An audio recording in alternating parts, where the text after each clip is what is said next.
Olá, meu amigo, olá, minha amiga, tudo bem? A mensagem de hoje é muito especial, faz parte da série das parábolas de Lucas 15. Então, pegue a sua Bíblia, abra o seu coração, chega mais perto e vamos meditar na preciosa e maravilhosa palavra de Deus. Lucas 15, versos de 11 a 13, diz assim: Continuou, certo homem tinha 2 filhos. O mais moço deles disse ao pai: Pai, dá-me a parte dos bens que me cabe. E ele lhes repartiu os haveres.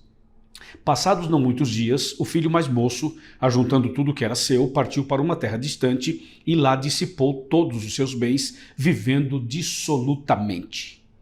Agora vamos avançar e ler o verso 32, que diz assim: Entretanto, era preciso que nos regozijássemos e nos alegrássemos, porque esse teu irmão estava morto e reviveu, estava perdido e foi achado. Esse é o texto da parábola, apenas uma parte do texto, para a nossa meditação. A Bíblia fala de um homem que tinha 2 filhos. E o texto é claro ao dizer que o mais moço, isto é, o caçula, pediu a sua herança e foi embora de casa. Existem muitos sermões e muitas mensagens e estudos sobre esta parábola. Aqui nós vamos fazer apenas uma reflexão, mas eu queria chamar sua atenção para alguns detalhes importantes. Esse filho, chamado filho pródigo, ele pede a herança para o pai. Veja que o pai está vivo. Então, pedir a herança para o pai, ainda em vida, significava naquela cultura desejar a morte do pai. Esse filho estava cansado da rotina da casa, estava cansado do dia a dia. Ele queria uma nova vida, uma nova experiência, ele queria algo diferente. Ele queria ir embora de casa. Será que alguma vez você pensou em ir embora da sua casa? Viver sozinho ou sozinha? Ir para uma outra cidade, para um outro país? Já pensou em fazer isso? Não há nada de errado quanto a isso quando é feito dentro daqueles padrões familiares, num acordo, num diálogo, na família. Mas nesse caso, essa atitude desse filho era uma atitude rebelde. Ele simplesmente pega a sua herança e vai embora de casa. E ele começa a gastar o seu dinheiro de forma irresponsável. E você sabe, nessa vida é assim, quando você tem posição, tem dinheiro, tem prestígio, você tem muitos amigos. Quando você não tem mais dinheiro, consequentemente não tem mais posição e nem prestígio, os amigos falsos vão embora e só permanecem aqueles que são verdadeiros. Esse filho pródigo, enquanto tinha dinheiro, tinha tudo, ele era famoso e ele também agregava muitas pessoas, homens e mulheres, mas agora acabou tudo, gastou todo o dinheiro e começou a passar necessidade. E ele então procurou emprego, procurou ajuda, pediu apoio de um, de outro e nada conseguiu. A Bíblia chega a dizer que ele chegou no fundo do poço, chegou num estado bastante complicado da vida. E foi aí que ele então tentou um emprego para cuidar de porcos. Era talvez a única opção que ele teria. Mas na cultura judaica, você sabe, biblicamente falando, não se come carne de porco nem se toca no porco. Nós adventistas também não comemos carne suína, como está em Levítico capítulo 11. Então, trabalhar cuidando de porcos era uma humilhação, era algo muito terrível e era o único trabalho que ele poderia ter se ele quisesse. Veja a que ponto chegou esse filho pródigo, que tinha família, que tinha tudo e de repente perdeu tudo que tinha e foi no fundo do poço. Só que tem um episódio bastante importante paralelamente a essa experiência do jovem. Havia uma família orando por ele, havia um pai que intercedia por ele, com certeza havia uma igreja que orava por ele. E um dia, estando no momento mais difícil da sua vida, esse jovem toma uma decisão. A Bíblia chega a dizer que ele fala assim: levantar-me-ei. O texto é claro: levantar-me-ei, verso 18, irei ter com meu pai e lhe direi: Pai, pequei contra o céu e diante de ti, e já não sou digno de ser chamado teu filho. Trata-me como um dos teus trabalhadores ou empregados. Verso 19 diz assim, aliás, verso 20 diz assim: e levantando-se foi para o seu pai. E vinha ele muito longe, quando seu pai o avistou e, compadecido dele, correndo, o abraçou e o beijou. Veja que esse filho foi longe demais gastou tudo, fez tudo errado, sofreu, apanhou da vida, mas um dia se arrependeu e decidiu voltar. Entenda que o arrependimento dele não foi obra do acaso, e a decisão dele de voltar para casa também não foi obra do acaso, foi resultado de uma intercessão, foi resultado de um pai que intercedia pelo seu filho de dia e de noite o tempo todo. E então a oração intercessora tem poder. Continue orando pelos seus filhos e eu pelos meus, e Deus ouve as orações dos pais. Esse filho volta para casa. O pai estava esperando ele lá fora, na esquina, e quando ele aparece, o pai dá um abraço, um beijo e diz: bem-vindo de volta, meu filho. O pai não perguntou o que aconteceu, o que você fez, quais foram os seus pecados, me conta os seus pecados, me conta as suas aventuras, me conta os seus erros. O pai não perguntou isso. Simplesmente o aceitou de volta, o perdoou, o beijou e fez uma festa para ele.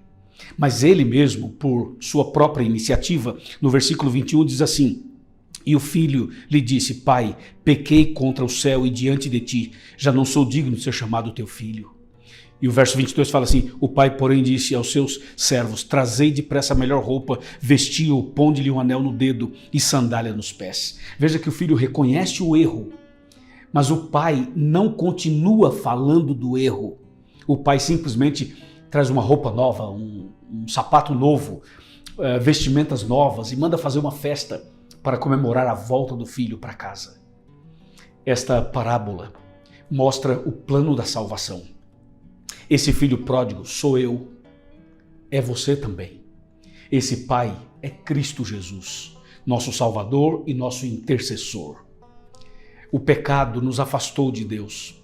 O pecado levou o ser humano à miséria, à lama, como diz Isaías 59 e também Isaías capítulo 1. É verdade, o pecado faz separação entre nós e Deus. E as consequências do pecado são terríveis. Mas aquele filho foi alcançado pela graça. A graça é maior do que o pecado. Onde abundou o pecado, superabundou a graça. A mão do Todo-Poderoso alcança o ser humano no mais profundo do abismo, no mais profundo do lamaçal do pecado, como alcançou esse filho pródigo. E ele volta para casa, o pai o recebe, o abraça, faz uma festa, comemora, mesmo que o irmão tenha ficado triste, aborrecido, etc. e tal. Mas o irmão que ficou em casa, que aparentemente era bom, também era necessitado tanto quanto aquele que saiu de casa. A mensagem de Deus é para os que estão fora da igreja, mas é também para os que estão dentro da igreja. A mensagem de salvação é para os que estão lá fora, no lamaçal de pecados, e é também para quem está dentro, e mesmo dentro, ainda assim, está perdido muitas vezes. É o caso do irmão do filho pródigo. O pai orava e intercedia pelos dois, mas aquele dia o filho pródigo volta para casa. E a festa é grande, a comemoração é extraordinária, porque o filho voltou. Jesus é aquele pai. E ele continua intercedendo por você e por mim. Quando você voltar, quando cada um de nós voltarmos para os braços do Pai, haverá uma festa. Uma festa no céu, uma festa na terra, uma festa pelo retorno. Por isso que eu li Lucas 15:32 que diz: entretanto era preciso que nos regozijássemos e nos alegrássemos, porque esse teu irmão estava morto e reviveu, estava perdido e foi achado. Quando uma pessoa se arrepende, confessa os seus pecados e abandona, quando uma pessoa volta para os braços do Pai Celestial, há uma festa no céu, há uma alegria no céu, há uma comemoração no céu. Hoje pode haver festa no céu, se você e eu nos entregarmos completamente arrependidos nos braços de Deus. Você aceita isso? Eu quero fazer isso. Você também quer? Se você quer, levante a sua mão. Muito bem. Amém.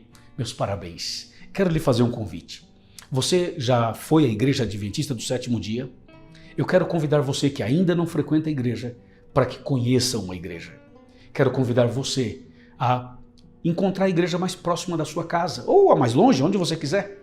Tem um site chamado encontreumaigreja.com.br. Vai lá, procure uma igreja, faça uma visita.